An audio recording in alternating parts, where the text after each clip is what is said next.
Senators, it's so great to have both of you here. We have so many audience questions tonight, really good ones. And Senator Sanders, just in terms of how long this shutdown has gone on, you and I have spoken multiple times during this, but we're now on the 15th day. The 9th vote to reopen the government failed. Do you think Speaker Johnson is right when he says that this could be one of the longest government shutdowns in U.S. history? No. I think the Republicans are catching on that you can't throw 15 million Americans off of the health care they have. And studies indicate that when you do that, some 50,000 Americans a year will die unnecessarily. And then on top of that, just in Vermont today, Caitlin, people in my state and all over this country are beginning to receive notices from insurance companies about what their new premiums will be if we do not stop what Trump is doing. In my state of Vermont, there are people today who receive notices that their premiums are going to quadruple. Quadruple. Some less, 3 times. In my state of Vermont, and again, this is true in many parts of the country, middle-class families will be paying $50,000 a year for health care. Anyone think that's sane? It's not. Who can afford that? Republicans are catching on. They're playing a losing hand. They are going to come to the table finally and address the health care crisis that they've created. Okay, so you think Republicans will come to the table sooner rather than later. The White House has not indicated as much, and today the budget director, Russ Vought, said that north of 10,000 federal workers could be laid off during this government shutdown. Does that make Democrats rethink their strategy at all? I don't think so. I think that what Russ Vought just announced today in the laying off of federal workers, we learned today, a judge has put a temporary restraining order because it is likely illegal what he and the Trump administration is doing. The problem is that this administration, the Trump administration, folks like Russ Vought, they think that destroying our health care, making sure that housing is too expensive to live in, that jacking up the costs of our groceries, they think all of this is about hurting Democrats. What they are doing is hurting Americans, and they are hurting this country. And if Mike Johnson wants to say that this shutdown is going to last a long time, it is because he is choosing to punish the American people, and we cannot stand for it, and we cannot allow it. And we also cannot enable it by acquiescing and enabling the behavior of bullies. So it ends today. So if I could just add to something Alexandria said. Go ahead, Senator. This is the cynicism of the Speaker of the House. Mm-hmm. Where are your Republican colleagues tonight? They're back here in Washington negotiating? That's an excellent question, Bernie. Right now, House Democrats are in Washington, D.C. Senate Democrats are in Washington, D.C. Even Senate Republicans, I believe, are still in Washington, D.C. The only people who are not in Washington, D.C. are the over 200 elected Republicans in the House of Representatives, because Speaker of the House, Mike Johnson, refuses to call the House in session. He refuses to also seat Adelita Grijalva because they want to prevent the 218th signature on release of the Epstein files as well. Can I ask you on that? Because Speaker Johnson was asked about that today, and he said it has nothing to do with that. It's so she can have all the pomp and circumstance that is afforded to most members when they're sworn in. You don't believe that? No, Mike Johnson has sworn in several members, Republican members, in pro forma sessions. He understands that the importance of this country, the importance of representation, is not about pomp and circumstance. And in fact, it's not just about Representative Grijalva.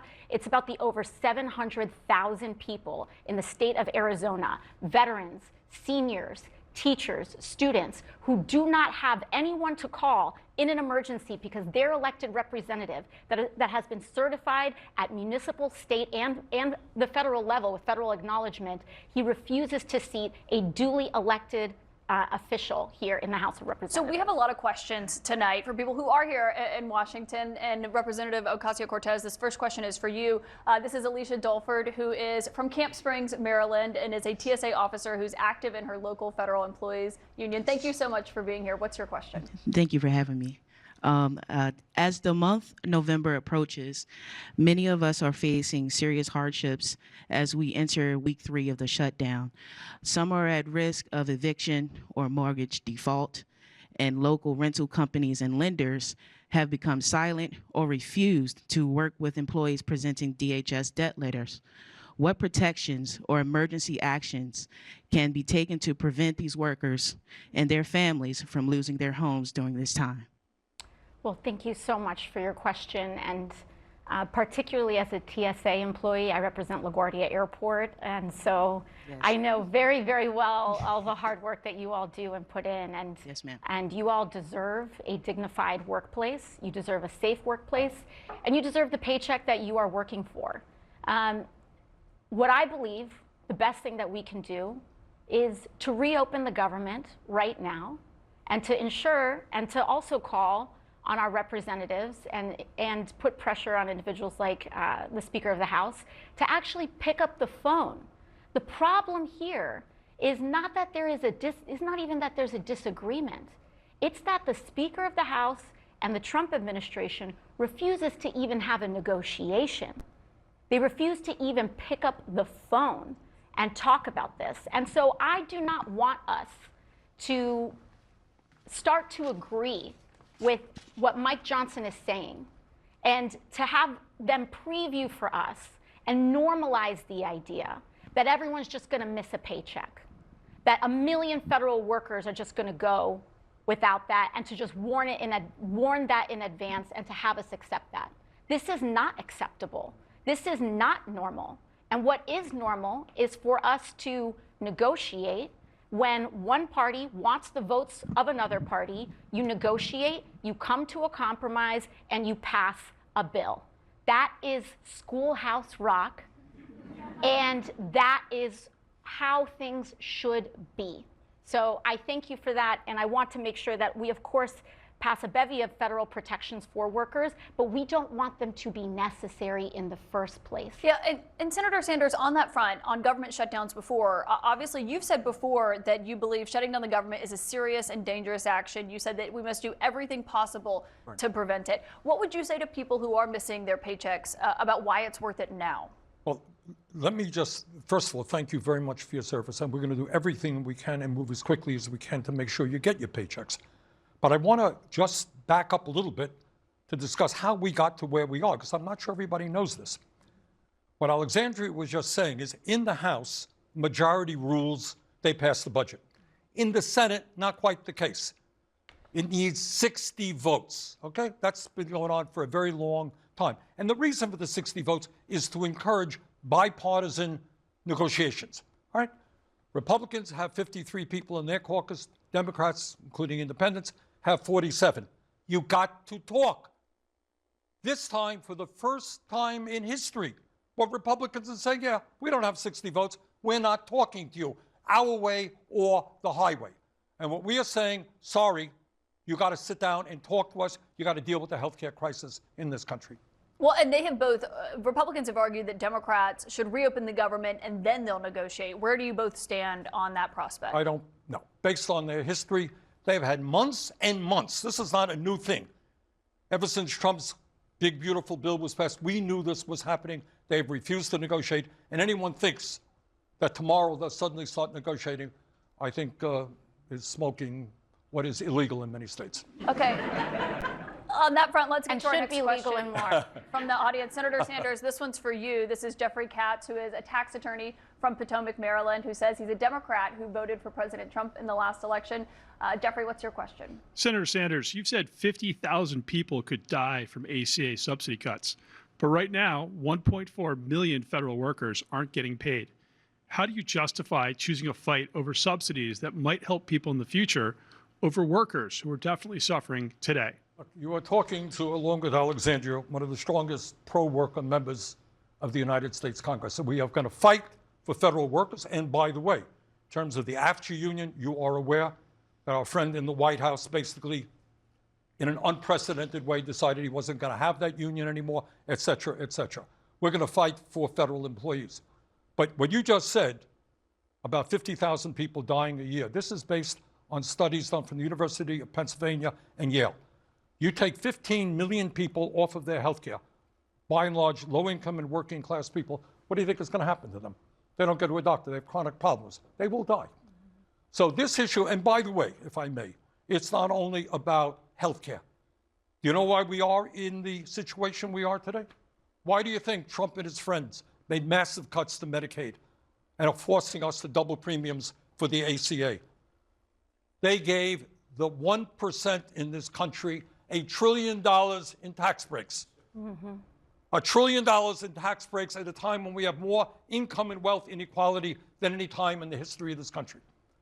So I am not going to sit back and say, yeah, we're going to let 50,000 people die so that Elon Musk and Jeff Bezos and other multi-billionaires can get a tax break. But can I ask you, in terms of negotiations and what's realistic for the subsidies which expire at the end of December? Obviously, open enrollment starts November 1st. Over in the House, there are 14 House Republicans who have said that they will sign on and they will vote for a one-year extension of the subsidies. House Minority Leader Hakeem Jeffries said he thought that proposal was laughable. Do you think that's laughable, or is that something you could get behind? Yeah, no, let me tell you why it's laughable. Because it's cynical. Republicans want to sign on to just a one little extra year of these ACA subsidies. You want to know why? What's happening next year? Midterm elections. They want to extend these subsidies just a year extra so that people don't realize the dupe that they are pulling on everyone, so that they can all reelect themselves and allow those things to expire the moment that they win re-election. And it is time to get politics out of what should be a guaranteed universal right in the United States of America, and that is health care. And so I will not accept a measly one-year acceptance of a measly one-year extension of the ACA. We need to make sure, and as a member of the party, we put negotiations in the hands of our party's leadership with Hakeem Jeffries. He says it's no, it's no. And we have to make sure that we are expanding and continuing the fight and not falling for the fine print, not falling for the tricks, and not falling for the politics around this. If I could add to what Alexandria was saying, it's not just 15 million people losing their health insurance. And it's not just tens of millions of people seeing a doubling or a tripling in their premiums. Our healthcare system, and you guys can argue with me if you want, I think our healthcare system is broken. I think it is dysfunctional. And I think it's on the verge of collapse. And understand that when we talk about these massive cuts to healthcare from Trump and his friends, you're talking about cuts to nursing homes, you're talking about cuts to rural hospitals, you're talking about cuts to community health centers where 32 million people get their primary care. This system is on the verge of collapse. And I would hope that everybody in this room and everybody in America ask themselves a very simple question. Why is the United States, the richest country in the history of the world, the only major nation not to guarantee health care to all people as a human right? So can I ask, if a one-year extension you say is measly and doesn't cut it, what exactly do you want to see? What would you vote for? Well, again, negotiations are all about a back and forth. And the idea of accepting something for nothing, I don't think is something that we're prepared to do. And by that, I mean, that requires Mike Johnson saying what he's willing to do and engaging in those negotiations with Hakeem Jeffries. And so this is a team sport. This is about making sure that we're all can come to something that we can agree with. So, I think we know what we will not accept, and what we will not accept is for these ACA premiums to skyrocket on the American people. What we will not accept is the doubling of these premiums, and what we will not accept is allowing the teetering of this system to collapse right before everyone's eyes. Okay, so you won't accept 1 year. I know, Senator, you've said that you believe they should be permanent, but in terms of what actually happens next year, what do you need to see for the government to be reopened? Can you walk me through what that looks like? I have a radical idea. You ready for a radical idea? Let's do what the American people want. Do a poll, CNN. Ask people how many think it's a great idea to give $1 trillion in tax breaks to the 1% and decimate the American healthcare system. And if you do not have a strong majority of Republicans, Democrats, and independents saying that is crazy, I will be surprised. Let's do what the American people want. And at the very least, as we continue the fight for a Medicare for all single-payer system, we're going to protect people today from losing their health care. or for seeing their premiums skyrocket, seeing nursing homes, community health centers decimated. But let's say that the White House and Republican leaders say that they will extend these subsidies. It's not clear how long, because you say 1 year is not enough. They haven't even really put that forward yet. I think the question is, does that need to be enshrined into law? What does that need to look like before you would vote to reopen the government? Or is a commitment from the White House and Republicans enough? No doubt. I mean, Because the president, is a very honest man. And if he says something, man, you could take it to the bank. So you're saying his word is not enough? bankruptcy court. His word? No. So what do you need to see? What commitments from I think we need to see ink on paper. I think we need to see legislation. I think we need to see votes. And I think we need to see these things pass on the floor of the House and the Senate and signed by President Trump. I don't accept IOUs. I don't accept pinky promises. That's not the business that I'm in. Okay, so you need a signature from President Trump Absolutely. in order to vote to reopen the government. Correct. Okay, Senator Sanders, we've got another question. This one's for you. This is Logan Carey, who is a student at American University, who's a member of College Republicans and has volunteered for Republican campaigns. Thank you for being here, Logan. You're from Green, Maine. What's your question for the senator? Thank you. Senator Sanders, which specific Republicans leaders do you believe you can work with to pass a CR and reopen the government? Look, that's a great question, Logan.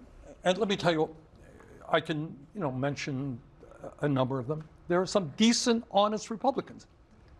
And, in American society, we believe in democracy. You're a conservative Republican.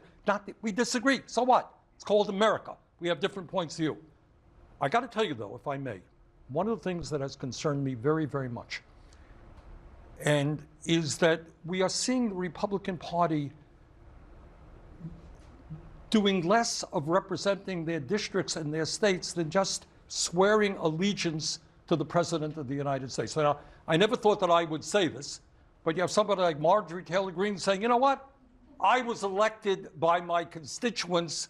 That's who I am beholden to, not the President of the United States.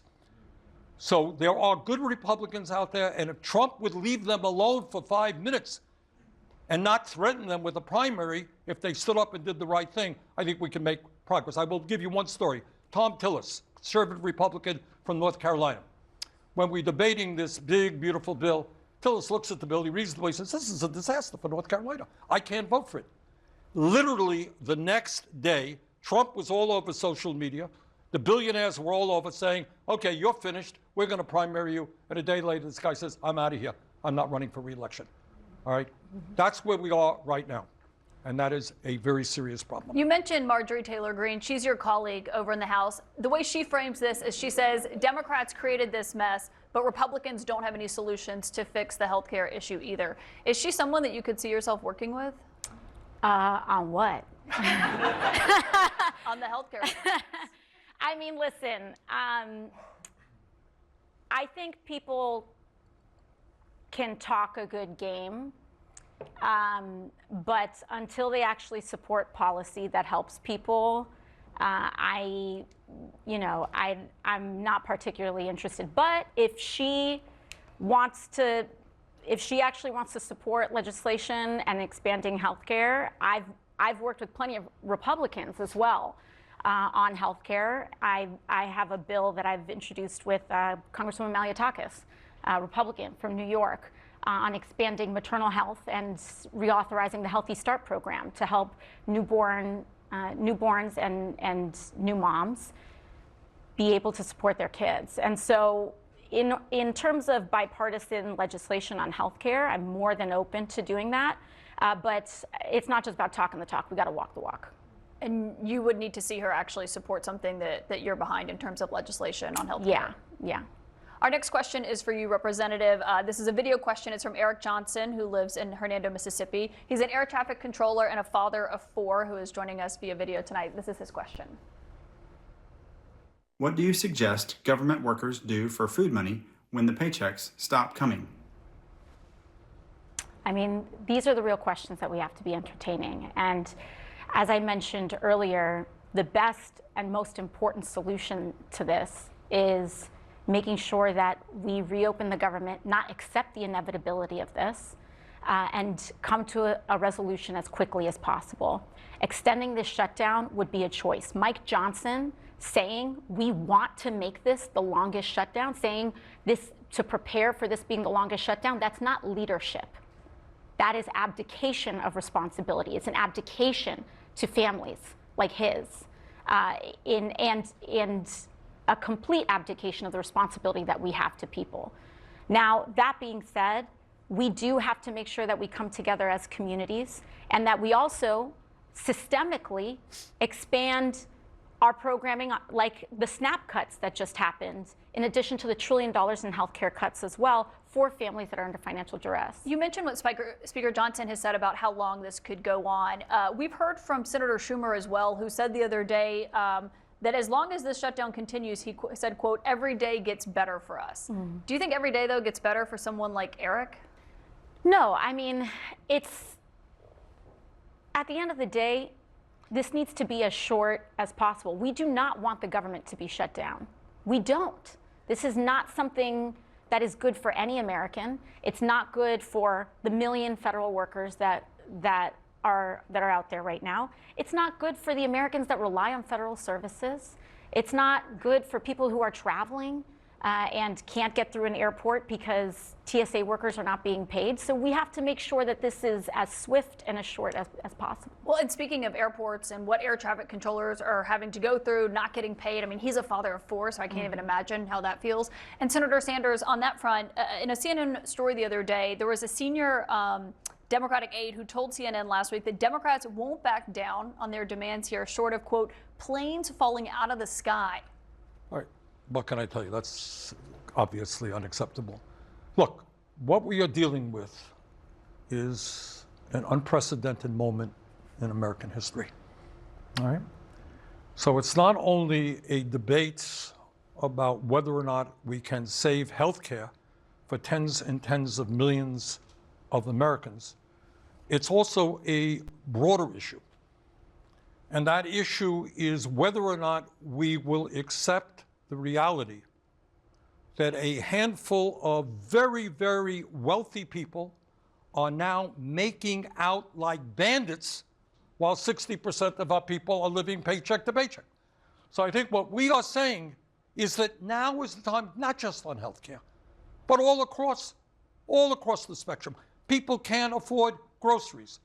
The housing crisis is enormous. People paying 40, 50% of their limited incomes for housing. And all the while working class families are struggling to put food on the table, Trump gives his billionaire friends huge tax breaks, and they are getting richer and richer.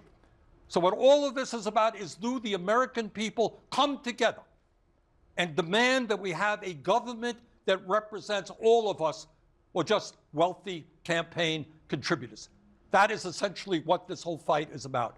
And right now, healthcare is in the middle of it, but there are a lot of other issues. I worry very much, and Alexandra and I were on the road talking about this issue, that we are increasingly becoming an oligarchic form of society where a very small number of people not only control our economy, but through their campaign contributions have huge influence over both political parties. And if there was ever a time in American history when we have got to stand up and fight for working families, fight to prevent authoritarianism taking place in this country, this is the moment. But you're saying it's bigger than just about health care. Health care is huge. When 50,000 people a year may die because of Trump's cuts, that in itself is huge. But the issue is even broader than that. It's, do you have a government that represents you and you, or a government that represents billionaires who want more and more tax breaks and more favors from the government? That's really what this struggle is about. Senator Sanders, our next question is for you. Nicole Plavitska is here with us tonight. Thank you so much. She's a Democrat and a student at George Washington University from Sunnyvale, California. What's your question? Hello. Republicans have been appealing to audiences, especially young people like myself, online using social media. Why does Republican messaging on social media seem so much more effective than Democratic messaging, and what can we do about it? Well, that's a great question. I think the Republicans are effective. They have learned a lot about social media. And by the way, it doesn't hurt that their friends own all of the major social media platforms. Bezos owns Twitter or X. Zuckerberg owns Meta, Facebook and Instagram. Mr. Ellison is going to own you pretty soon. I think he's going to take over CNN, not to mention CBS. So these guys have, they can use algorithms to help themselves. But to answer your question, look, it gets back to something that I have been talking about, Alexandria, others have been talking about. What does the Democratic Party stand for? And I think messaging becomes easy when you're prepared to stand up and fight the right fights. And what is the right fight? At a time when the top 1% owns more wealth than the bottom 93%, and the rich are getting richer while working families are struggling, you tell me what the issue is. And the issue is whether you stand with the working class of this country or with wealthy campaign contributors. And we're seeing more and more Democrats around the country, by the way, beginning to understand that. But to her question about how you're reaching out to people, the two of you did a video recently that got millions of views explaining the government shutdown, talking about why you think this fight is worth it. Democratic leaders did one, a live stream that only got a couple tens of thousands of views, much less than both of y'all's. Do Democratic leaders need to up their game in how they're reaching people?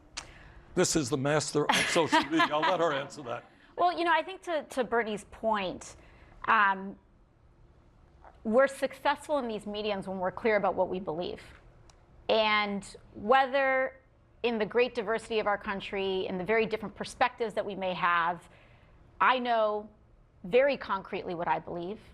Bernie knows very concretely what he believes, that healthcare is a human right, and that the minimum wage should be a living wage in this country, that public colleges and universities should be tuition free, that no person in this country, in the wealthiest nation in the history of the world, should be too poor to live. And it is clear to communicate that as an individual. Now, to the question earlier as well, when they talk about Republicans and their success online, they have been successful because they have also been very clear, especially digitally, about what they believe. That women are inferior, they do not deserve equal rights, that they believe that LGBTQ Americans are subhuman, that they believe and are circulating disgusting racial and white supremacist messaging that they are able to get away with digitally and online. And they are able to radicalize and target and exploit a generation of young boys, in particular, away from healthy masculinity and into an insecure masculinity that requires the domination of others who are poorer, browner, darker, or a different gender than them. And that is why they are resonating online, because they are appealing to the most basest and worst parts of human nature to divide us. And why to divide us? So that the same people who own those platforms, people like Elon Musk, Peter Thiel, Mark Zuckerberg, that these people can continue to get away with highway robbery in tax cuts and in order to fleece all of our pockets, cut our health care, keep our wages low so that we remain fighting amongst ourselves while they make themselves richer. And so in order for us to fight back against that, we must be clear about what we believe, have strong beliefs, and also be completely unwilling to bow to that kind of division and stand in solidarity with one another, especially when it is someone whose culture is different from ours or whose background we may not entirely understand, but that we honor, love, and see as our fellow Americans. Representative Ocasio-Cortez, Senator Sanders, we have a lot more questions for both of you coming up. We're going to take a short break and be right back with our CNN Town Hall.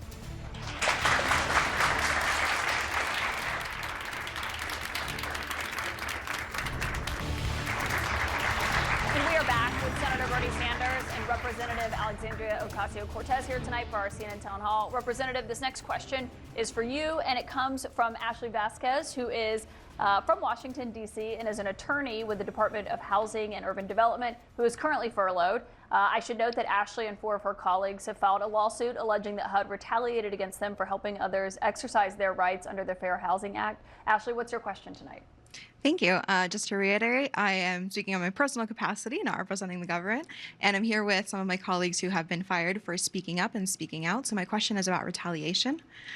Many career federal employees have been afraid to speak up. They've been afraid to push back on illegal orders, and some have even felt the need to comply in advance to prove their loyalty and protect their jobs. What would you say to those career federal employees, and is there anything at all that can be done to stop the retaliation and overcome this culture of fear? Well, thank you. Thank you for your question. And, you know, I think even all of us heard at the top of the show tonight that many of the federal workers here are not having, that CNN is not disclosing the party affiliation of the federal workers that are here tonight. And that's for a reason, precisely because of the question that you're asking. Because there is a fear over political retaliation by this administration and a singling out and isolating of career federal workers based on party affiliation, just in their participation in public civic discourse. And this is from a Republican Party that claims to believe in free speech, which we know from their actions in the last couple of months have actually been doing nothing but the opposite. No one should be afraid of retaliation in their workplace. It's just unacceptable. And we're not just talking about the Department of Housing and Urban Development. We're seeing this as well at the FDA, the CDC, the NIH, where people's lives are literally on the line. People are being fired. We're not talking about political appointees. We're talking about career civil servants, people who have been scientists for 20 years developing the next generation of chemotherapy treatments. People, the absolute public servants who, by the way, forego very often lucrative careers in the private sector because they believe in the values of public service. That is who this administration is targeting. Over what? What we saw that this administration was directing everyday federal workers to put in their email signatures partisan messaging that is likely in violation of the Hatch Act. And so this intimidation that people are feeling is not just about expressing themselves. They feel that this administration is trying to pressure them into breaking the law, or else they will lose their job. Well, and to follow up with you on that, in terms of the federal layoffs that the White House has been warning more will come if the government stays shut down, and they're saying Democrats will take the blame for that. They also say that they're pulling funding for a lot of projects. The president described them as Democrat-oriented projects. Mm-hmm. One of that is they're withholding about $18 billion in funding for 2 infrastructure projects in your state. How do you and can you fight back against that? Oh, absolutely. I mean, once again, this administration is making a foolish mistake by saying that they think that investments in housing and in energy are so-called Democrat priorities. Cutting the EPA as a Democrat priority. You know what this country looked like before the EPA? Rivers in rural areas were on fire because of corporations poisoning the people who lived in those areas. Poor middle-class communities getting poisoned and dumped on by corporations like Deloitte and 3M, pouring chemicals into these places. And they want to call it a Democratic priority. And that's why they want to eliminate the FDA. Well, you know what? You're damn well right that it's a Democratic priority to keep people from getting poisoned, from identifying dangerous chemicals that are being dumped and causing cancer in people without their knowledge. You're damn right that it's a Democratic priority to bring down the cost of housing and mortgages and rent. And you're damn right that it's a Democratic priority to raise the minimum wage in this country, to allow people to get a fair shot at the American dream. If they want to say that that's a Democratic priority, they're right. And they are targeting all of us with this. And so I do think it's important for us to remember that, and that these priorities are actually not partisan at all. And Senator Sanders, on this front, when we look at funding that Congress has already approved, one thing Democrats want to try to do here is to limit the White House's and the president's ability to rescind funding that's been approved by Congress. As you're negotiating a deal, or if we try to get closer to one, is that something that's a deal breaker for you? Absolutely. You know, we are beginning, one of the things that frightens me, Caitlin, is we begin to accept as normal the unconstitutional, illegal, and outrageous actions on the part of the White House. Can you imagine anybody ever thinking that it would be acceptable for somebody to say, oh, people in New York and California and Vermont, they didn't vote for me. I'm not going to put federal funds into those states. You didn't vote for me. We right now have a president who is targeting the Attorney General of New York State, who is targeting a United States Senator because they did their jobs. Former head of the FBI. What he is trying to do and what ICE raids and knocking down doors are about is to make all of you afraid. That's You're right. a federal employee, don't speak up. You're a government official, don't speak up. You're in a law firm that somehow had clients taking on Trump, don't speak up because they're going to punish you. You are on CNN, we're going to sue you if you ask the wrong questions. My friends, what this is about is a movement toward authoritarianism, intimidating us all, making us afraid. And you stop and you think, what is this country about? What makes us the great country that people all over the world have always envied, looked to? It's the word freedom. It's the right to dissent. You disagree with me, that's fine. We have free elections. You want to beat me in an election? Go for it. You're a newspaper writer, write what you want. It's not having a president trying to intimidate you, sue you, cut your funding because you disagree with him. And that is the issue that we have got to also address, not just health care, not just housing. It's whether or not we stand up for the freedoms that millions of Americans fought and died to defend. Are you, either of you, going to demand that they release the funding for those two Absolutely, infrastructure of projects course. in order to reopen the government? Of course. Well, you know, here's what we have to. Not only should this infrastructure funding be released, but in New York, which this administration is targeting in some of these infrastructure cancellations, some of the projects that they have canceled have been large-scale wind energy projects. And again, they think this is a Democratic priority, right? Because it's wind energy. But this is energy, period. In New York State, Con Ed bills, that's our energy utility, Con Ed bills are set to go up almost another $100 next year because of those cancellations. That's affecting, and it's jacking up the prices in Mike Lawler's district, in Nicola Maliotakis' district, in Republican districts across the state. It is affecting, and they are jacking up the prices on MAGA voters too. It is killing all of us. Yeah, and so while they think that sabotaging energy projects in this country, which by the way, oil and gas, much more volatile, that goes up and down all the time, that they think sabotaging these projects are somehow owning the libs. No. Well, and I should note that Mike Lawler has told us he's actually trying to get the administration to reverse that holding on that funding. Senator Sanders, though, on the shutdown. If I might. But can I ask you on the shutdown, because I've got a housing question for you coming up. All right, I'm happy to answer that. But let me also just add on to what Alexandria said. I'll give you an example of cutting quote unquote democratic programs. I managed to get a $7 billion provision in the Inflation Reduction Act. You know what it does? It will help low-income and working-class people install solar panels on their rooftops. If you have solar on your rooftop, you know what? Your electric bill will go down 70, 80, 90%. We're going to create all kinds of jobs doing that, building the solar, installing the solar.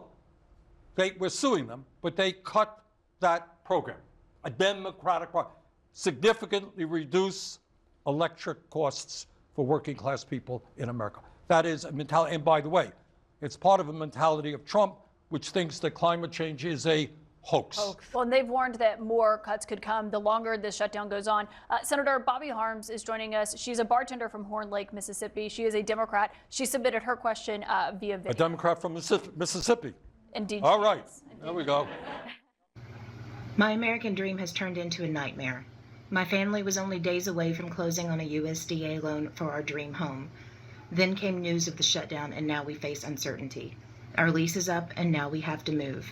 The shutdown is costing us our chance to live our dream. What are you doing to end this stalemate and help restore faith in our elected officials, the people I helped to choose to guard my American dream? We're going to do everything that we can to bring an end to this terrible shutdown, which is hurting you and which is hurting 1 million federal employees and millions of people who use federal services. But also, we have got to be cognizant that if Trump wins this fight, our healthcare system could well collapse and tens of thousands of people could die every single year. Do you think Trump could win this fight? No, we're going to win it. But it's not, I don't want to look at it like a political fight. We're going to win it because the American people are on our side. If you are, or you're a Republican congresswoman, you're going to go back to your district and people are going to say to you, why are you doubling my insurance premiums? Why did you throw me off of health care? That's a fight that Republicans are not going to win. Well, and to Bobby's question, Representative, earlier you said that House Speaker Mike Johnson said he wants this shutdown to be one of the longest in history. I believe he said it could be one of the longest in history. He was saying that more of a warning about how long it could go on. I don't think it was a threat. But I do think people want to know how long they should brace for this to potentially go on for. Do you think by Thanksgiving the government could still be shut down? I mean, I would certainly hope not. I would certainly hope not. My hope is that we're able to resolve this as quickly as possible. I'm ready to negotiate. Bernie's ready to negotiate. I mean, we are all open and ready to. Is anyone actually negotiating right now? No, but let's. Let me reiterate one point. Republicans aren't in town. How do you negotiate with people who refuse even to show up to do their job? They're on vacation for what, a month now? Yes. House Republicans have been on vacation for over. But the Republican senators are here, and House Speaker Mike Johnson, we've had him on. He said, we've done our job. We passed the clean CR in the House. It's now up to the Senate to make these negotiations. They need to pick up a phone, Caitlin. They need to pick up a phone. They're saying that they're doing all this work. They are twiddling their thumbs and talking to each other. It is actually an unconscionable abdication and refusal to work. They refuse. I've never seen people who hate working so much in my life. I mean, genuinely, they won't even pick up the phone. They won't. If I were Mike Johnson, you should be in that office negotiating with Hakeem Jeffries every damn day until we reopen this government. And any day that you don't do that is a failure. It is a failure. And until there is accountability for people who refuse to work, then we're going to continue to be in this cycle. So, you know, in the Senate, the Senate Majority Leader is John Thune. He should be negotiating with Chuck Schumer. President Trump should be having congressional leaders in the White House. Do you see that every day? No, you don't, because they're playing golf and they're going to Mar-a-Lago, and the House and Republicans in the House have been on vacation for weeks now.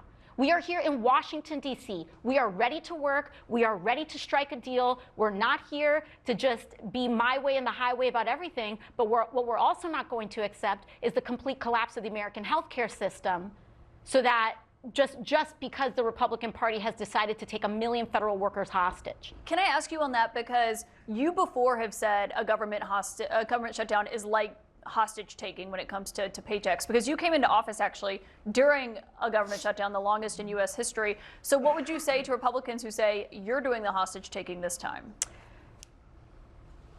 Once again, pick up the phone. They need to pick up the phone. And it's not hostage taking if they refuse to clock in, right? We're all clocked in. We're all clocked in to do the job. They're not even here. They're not even here. And so it's not hostage taking as much as the fact is they refuse to show up and do the job. Once again, the law is in the Senate. They need 60 votes. They don't have 60 votes. They've got 53 or maybe 52. That means you have to sit down and talk to the other side. It is not complicated. They are not doing that. Yeah, each side is saying that no one's talking. And speaking of what's happening in the Senate, Senator Sanders, this next question is for you. It's from Rohan Naval, who is joining us here tonight. Thank you so much for being here. He said he's a Republican and a student at American University, and that you interned for the conservative group Americans for Tax Reform. What's your question? Yes, thank you for your time, Senator. How do you think this shutdown reflects on Chuck Schumer's leadership?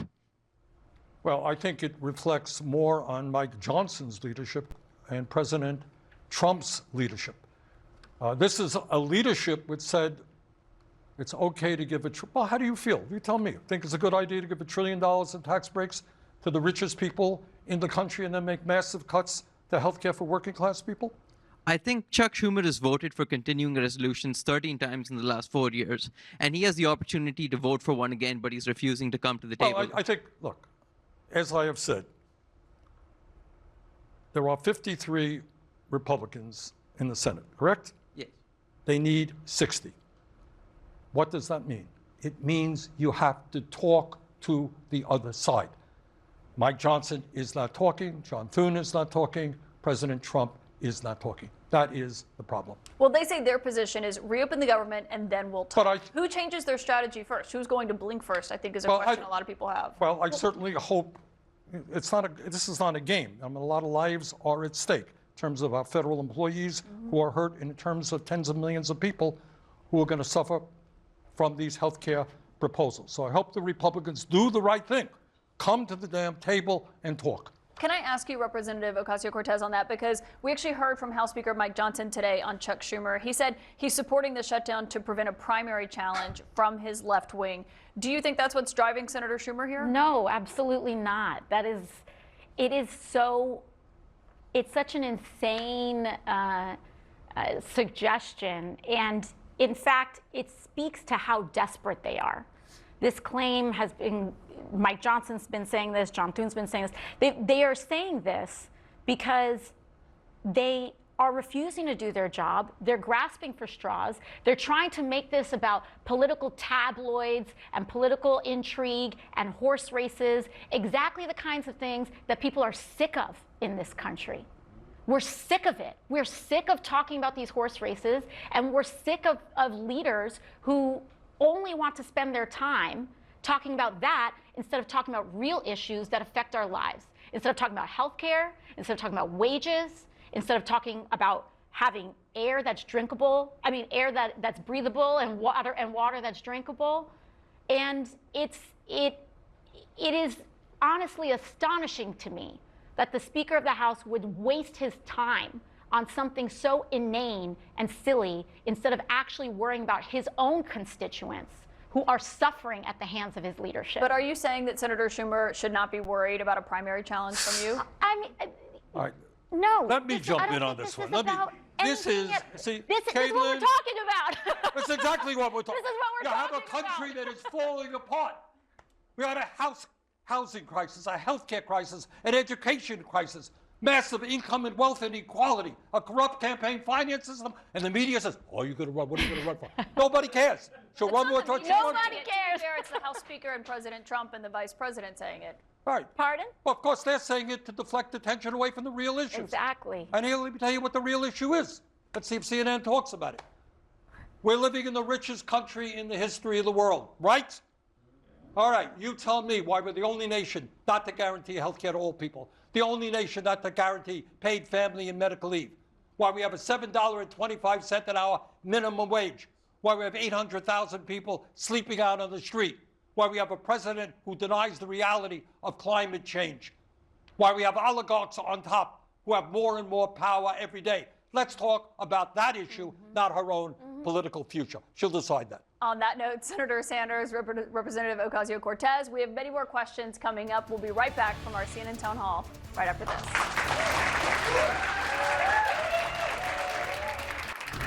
And welcome back to our CNN Town Hall with Senator Bernie Sanders and Representative Alexandria Ocasio-Cortez. Senator, I'd like to ask you about some breaking news that happened today and what we had heard from the White House. The president confirmed that there are CIA actions happening in Venezuela. We've seen multiple strikes happening on what they allege are drug boats out in open waters. Are you worried about this escalating further from here? Well, I am worried again about the president acting in an unconstitutional way.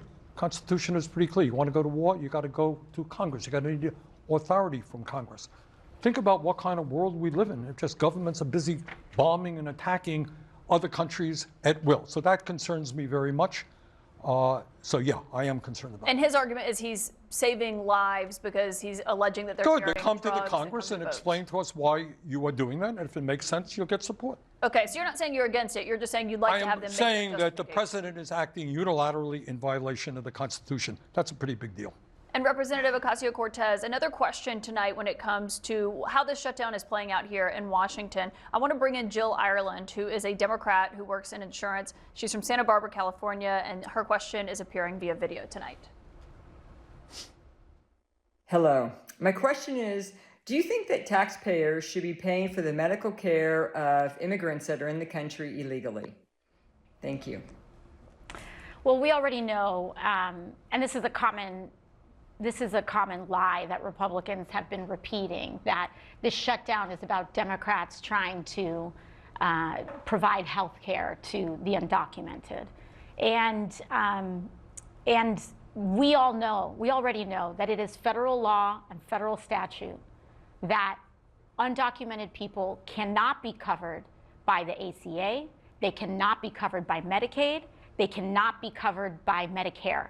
Period. That is the law of the land. There are plenty of federal laws on the books. Now, the vice president has been trafficking this other misconception, saying that the emergency Medicaid program is providing health care to undocumented people. That too is a complete, just, I don't even know, whole cloth storytelling, we should say. The truth of the matter is that we have a federal law, as it should be, that any person who walks into a hospital in desperate need of medical attention receives that medical attention regardless of their insurance status and regardless of who they are. And I don't know about you, but me as a human being, I don't want to live in a world where if a human being is struck by a car or is getting rushed into a hospital, that the people in the ER surgical room are asking for your insurance information or asking for documents before they save your life. But can I ask you on this to follow up? Because you said that it is federal law, that people, undocumented immigrants, can't get Medicare, Medicaid, the Obamacare subsidies. Do you believe that should be the law, though? Or do you think undocumented immigrants should have access to federally funded health care? I believe personally that health care is a human right. I believe that every person should be able to go to the doctor. But I believe that right now, federal law is the federal law. And that absolutely, you know, that U.S. citizens and people who pay into our programs deserve to be covered by these programs. And I mean, once again, I do believe that the federal laws that we have on the books are appropriate and but are if the you right could ones choose, to do. Do you believe that that should be changed? Pardon? If you could choose, do you believe that the federal law should be changed? I don't. I believe in a single-payer healthcare system where if you go in and you need a doctor, you can get the medical attention that you need. Okay, let me just make a point here. Do you know what demagogues like Trump always do? Instead of addressing the real crises facing our country, why are we the only major country not to guarantee health care while spending twice as much per person? We're spending $14,500. It's a good debate, right? Let's have that debate. You hearing Trump talking about that? No. No. Why are we having a housing crisis when millions of people are spending 40, 50% of their limited? Let's discuss that. Do you know what demagogues do, guys? What they do is they find a powerless minority. In Europe during the 30s, it was the Jews, then it's the gypsies. In America, it's historically been black people, it's been gay people, it's been Latino, you name, you pick. You got a powerless minority, let's blame them for everything. True. But you know what they don't blame? Somehow or another, they don't blame the billionaires who run the country, because those guys finance their campaigns. They're trying to divide us up. And what we have got to do is understand we are the majority. Most Americans think healthcare is a right. Most Americans think we should have a minimum wage, which is a living wage. Most Americans don't believe we should give tax breaks to billionaires and cut back on education. Let's bring our people together, not fall for the demagoguery of Trump and his friends. And by the way, this is not the first time that Republicans and the administration does things like this. We have something on the books known as the Hyde Amendment, which prevents women in this country from being able to access reproductive health care services and abortion care services if they are on Medicaid or if they have any federally subsidized health care. And so targeting minorities, targeting vulnerable populations, making healthcare controversial in this country is exactly how they keep us fighting and distracted. These policy debates are more than substantive, merited. We can have these conversations as we have, but let's not trick ourselves into thinking that they somehow are fighting for every American to have health care, to improving health care, to expanding health care, when what they're far more interested in doing is protecting the insurance companies' profit margins that are forcing you to pay more money for less care. Can I ask on that? Because Speaker Johnson said something to the effect the other day that Republicans are actually the party that wants to fix health care by addressing issues with it, as he says they did in the One Big Beautiful Bill. What would you say to that? Excuse me, did he really say that? Yeah, he did. They're trying to fix healthcare by throwing 15 million people off of it they're being and more doubling serious premiums. about it than Is that how they fix healthcare? That's a kind of strange way to fix healthcare. Look, here's the point. The United States, richest country on earth, only country not to guarantee healthcare to all people. You go up to Canada, is their system perfect? No. You have a serious operation, you're in the hospital for a month. You know what your bill is when you get out? Zero. They spend half as much as we do per capita. So you got a healthcare system which is a disaster, except for one thing. Here's the good news. Drug companies last year charging us the highest prices in the world for prescription drugs, made over $100 billion in profit. Insurance companies make tens of millions of dollars. They pay their CEOs $20, $30 million a year. The function of the American healthcare system, and Mr. Johnson is not going to address it. The function of this system is to guarantee huge profits for the drug companies and the insurance companies, and they could care less about the needs of ordinary people. Well, and I know you and I have discussed before, there are areas with the president lowering drug prices where you agree with some of the steps that they're taking, or at least trying to take. But on this front, I want to get back to the questions because we have another one for you, Representative. This is from Nevin Scalco, who is here tonight from Haynesville, Illinois, who works in medical sales. He says he voted Republican for the first time in 2024. Thank you for being here. What's your question? One reason Americans are losing faith in government is that neither side seems willing to acknowledge when the other gets something right. It feels like any success from the opposing party must automatically be discredited. Don't Democrats risk alienating voters by refusing to give credit, even to Trump, when a policy or action genuinely benefits the country? Isn't part of restoring trust in leadership being honest enough to say, yes, that worked? Yeah, well, I think we're more than willing to be able to come together in the things that are most important to us. I work regularly with Republicans in the House, and I applaud when we're able to pursue work together. I'll give you one example. Towards the end of last year, Republicans and Democrats both championed something known as PBM reform, pharmacy benefit manager reform. This is a middleman in our prescription drugs that the insurers use and lots of other folks use to jack up the price of your prescriptions. And we Republicans have been going after PBM reform. In fact, I spoke with the chairman of one of the committees, and he said, I want to go AOC on PBMs. There is possibility for us to work with one another. President Trump, in fact, had endorsed it at the end of December.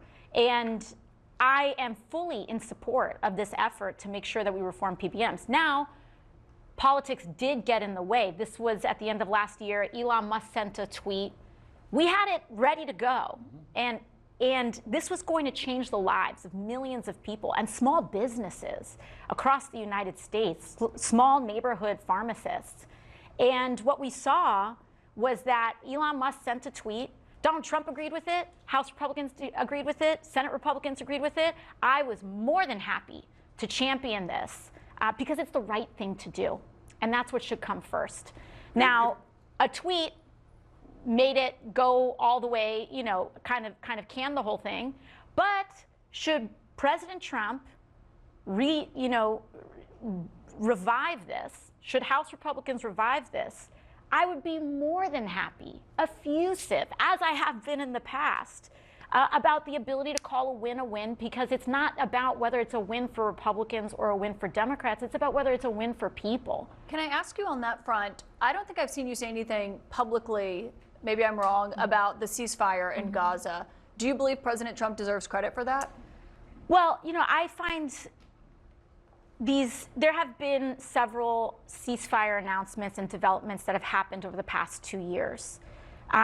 I think that the release of the hostages is a tremendous accomplishment, and it is providing so much healing to so many people, Israelis and Palestinians, and it is a profound and important moment in this conflict.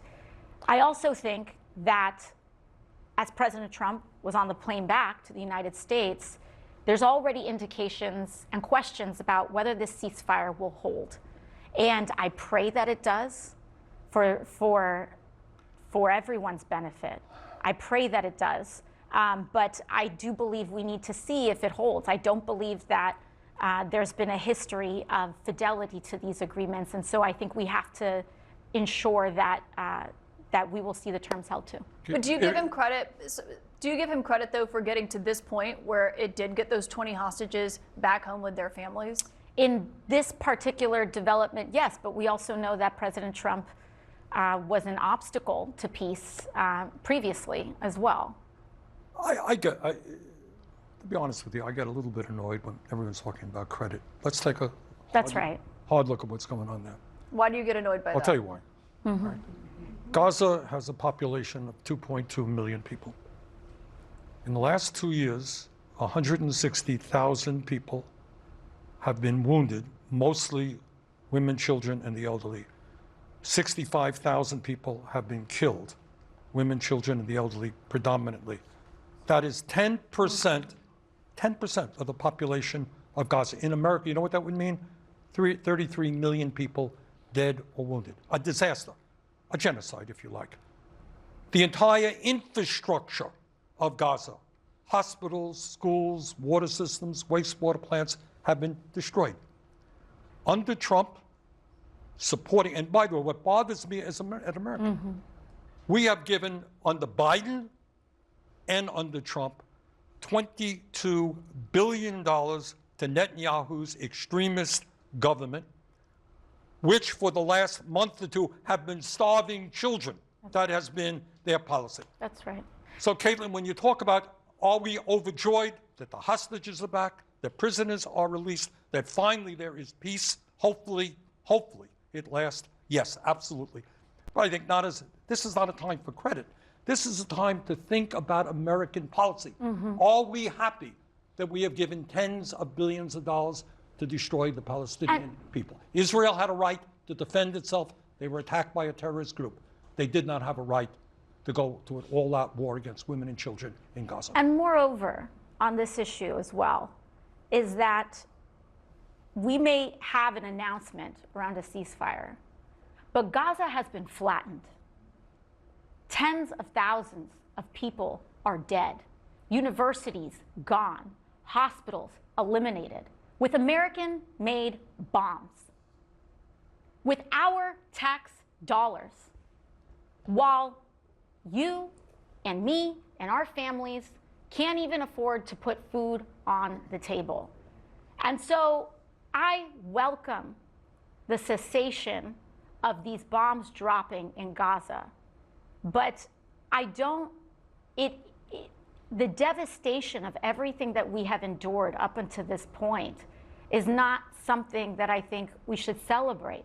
The United States played a role in all of this destruction to begin with by enabling Benjamin Netanyahu in dropping all of these bombs by refusing to enforce our own American laws and the Leahy laws on the books, which says that we cannot be transferring weapons to forces that are engaged in gross human rights violations. And we look the other way because we deem them an ally. And you're saying that's not something that you're, a criticism that you're just applying to President Trump in terms of No, support. President Biden did it. Obviously President Biden did it, and I have absolutely said that to him in person as well. Bernie and I. We spent a long time with President Biden trying to make the case. I've given President Biden hell about this, and President Trump has absolutely been part of this problem as well. In fact, he was bragging publicly about Benjamin Netanyahu ringing him up and asking for all these kinds of bombs that he doesn't even know the United States has, and him signing off on it. Can I ask you just to finish on this, Senator Sanders, though, but President Trump might look at this and say, well, we had an agreement. It was my negotiators who got Hamas to the table and Israel to the table and had Egypt and the Qataris help broker this. And he says, well, at least there's no fighting now. Look, because again, he wanted to bring I this think war to an end. every sane person, and certainly the people in Gaza and Israel, are delighted with the ceasefire. We hope it holds. The United States essentially funded this war. If I am funding you, all I got to do is say, hey, Benjamin, guess what? You end this war right now. No more money, no more bombs, no more other military support. In other words, the United States has been from day one, under Biden, under Trump, in the driver's seat. We've got more questions from our audience here tonight. Representative, this one's for you, actually, and thank you so much for being here. This is Justin Hogue, who is a student at Howard University and also a member of the College Democrats from Burlington Township, New Jersey. Thank you for being here. What's your question for the representative? Thank you. Congresswoman Ocasio-Cortez, you endorsed Zohran Mamdani in the New York City mayoral race, but several prominent Democrats, including Senate Majority Leader Chuck Schumer and House Minority Leader Hakeem Jeffries, have not yet endorsed him. What do you believe this says about the current divide between the progressive and establishment wings of the Democratic Party? And what effect do you think this has on party unity? Well, I mean, I have stated this for quite some time, which is that Democrats have primaries for a reason. We may have our differences amongst one another within the party. Some may be more conservative, some may be more liberal, or any other number of differences. That's what we have primaries for. I believe in endorsing the nominee of the party after a primary has resolved itself. And the reason I say that is because I worry that when we don't follow that principle, in fact, it is most important to follow that principle when the winner of the primary is not someone we agree with. You know, I endorsed Bernie in 2020 when he ran against President Biden. President Biden won that nomination. And we all had to come together and do the work of supporting our party's nominee in order to make sure that we win. And so I do worry about the example it sets when our leaders do not support the party nominee, because in the future, we will need folks to rally behind the presidential nominee. And if that nominee is more moderate, or if that nominee is more progressive, and we're setting the precedent of not endorsing the nominee unless we agree with them, I worry about what example that sets. And so I have made myself very clear about that, but my hope is that it's never too late to do the right thing. And Election Day is just a month away, just 3 weeks away. And so so it sounds like you're calling on Hakeem Jeffries and Chuck Schumer to endorse Zohran Mamdani. I believe that I do believe in endorsing the nominee, and I think it's the right thing to do. Well, Senator Sanders, you agree? Let me just add to that. She's much nicer than nicer to people. Look, take a look. You got a Democratic Party. It is no great secret that it's kind of in the doldrums right now. Everybody acknowledges that. You got a candidate in New York City, Zohran Mamdani. Guy is running an extraordinary campaign. He has something like 80,000 volunteers knocking on doors. He is bringing people out who never voted. He is bringing blacks and whites and Latinos and Asians, everybody together around a really strong agenda talking about affordability in New York. What is not to like? This should be the kind of candidate that Democrats want in every state in the country. Strong grassroots campaigns, a willingness to take on the oligarchs and the big money interests, stand up for working class people. So really, that's a great question, but it's very deep because it talks about the future of the Democratic Party. But are you speaking directly to Hakeem Jeffries and Chuck Schumer when you deliver that message? Sure I am. Hakeem, you watching this? I don't know. Right. But look, it is two things. Of course, Alexandria's right. He's the Democratic nominee. How do you not support the Democratic guy? But more importantly, Who else are we going to support? he's a great candidate. This should be the model. What we want, we got political problems in America. People are giving up on the political process. He's getting people excited, getting them involved. I would like to see that take place in 50 states in this country. On that front, we have another question here. Vikram Sardana is a software engineer from Alexandria, Virginia, and you have volunteered for Democratic campaigns. What's your question for Senator Sanders? Hi. On the issue of healthcare, a lot of the clinics and hospitals that are negatively affected the most under the One Big Beautiful Bill are located in rural, mostly Republican areas.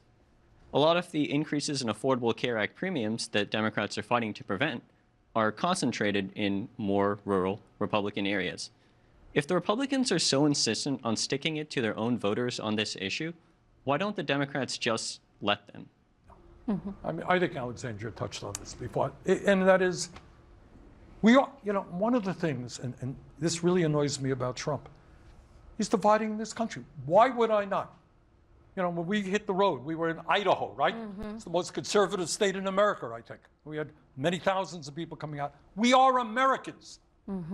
What, you think I would feel okay if somebody in a Republican state died because they couldn't get health care? I would hope not. I would hope nobody feels that way. And I think it also speaks to a big difference between someone like Trump and someone like me or someone like Bernie, which is that Trump believes that if you don't vote for him, he doesn't have to be your leader. That if you didn't vote for him, that you don't deserve good things to happen to you. I don't care if someone voted for me or not. I don't care if someone is a Republican or an independent or a Democrat. I don't care if someone likes me or not. That will never change the fact that I'm going to fight for them to have health care. I want MAGA to have health care. I want MAGA to be paid a living wage. But he doesn't want people who are Democrats, or he doesn't want people based on their political affiliation to benefit. And that is the difference between a strongman and an authoritarian and a leader of a democracy. Can I just ask you quickly, though, the president, typically the military wouldn't get paid during a government shutdown, and a program that helps low-income women, moms, and babies, the president has ensured that those two get funded during this government shutdown. Do you support that? Of course. Of course. Yeah, absolutely. And House Democrats also introduced legislation to make sure that they are paid as well. Representative Ocasio-Cortez, Senator Sanders, a few more questions for you. Stick with us. We're going to be right back after a quick break.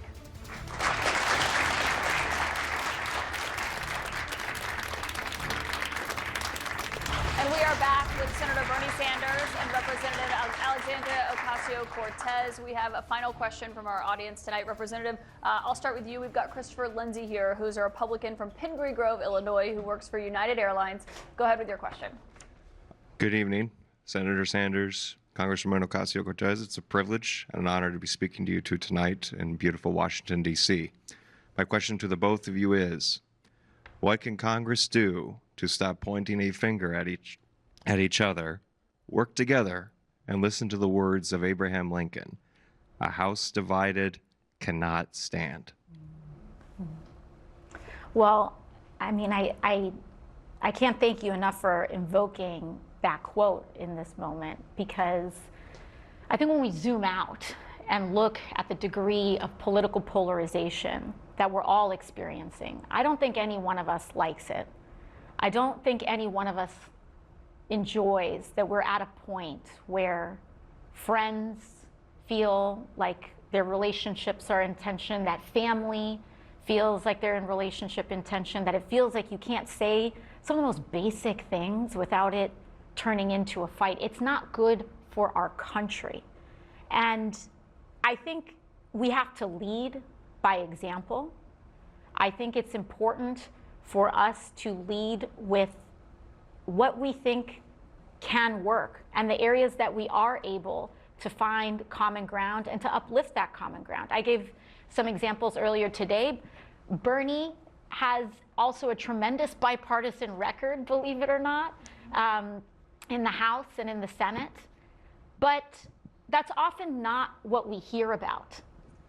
Congress passes bills, actually, every day, believe it or not, that are bipartisan in nature. And we never hear about the actual common ground that we have and the successes that we have in that.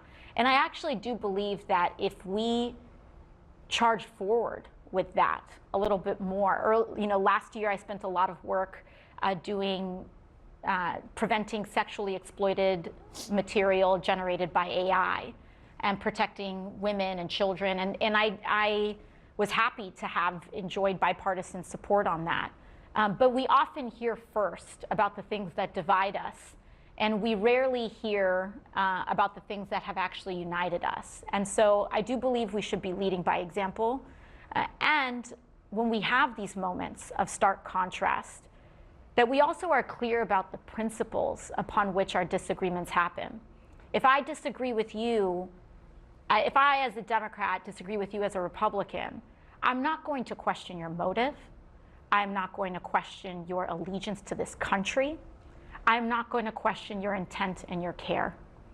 And I believe that when we devolve into that is when we are actually stoking division in our country. When we call those who disagree with us un-American, that is what is un-American.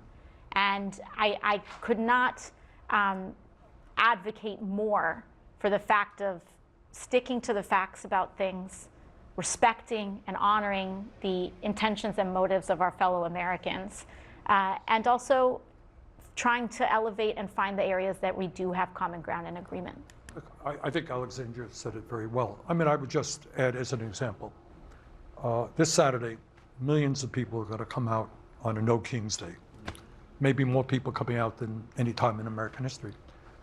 Speaker Johnson said this is a hate America rally because people are coming out expressing their concerns about massive cuts to health care and the movement toward authoritarianism. Not a hate America, it's a love America. But the point is, instead of attacking each other in that way, in my view, what we got to do is lay the issues out on the table. We got a health care crisis, do we not, friends?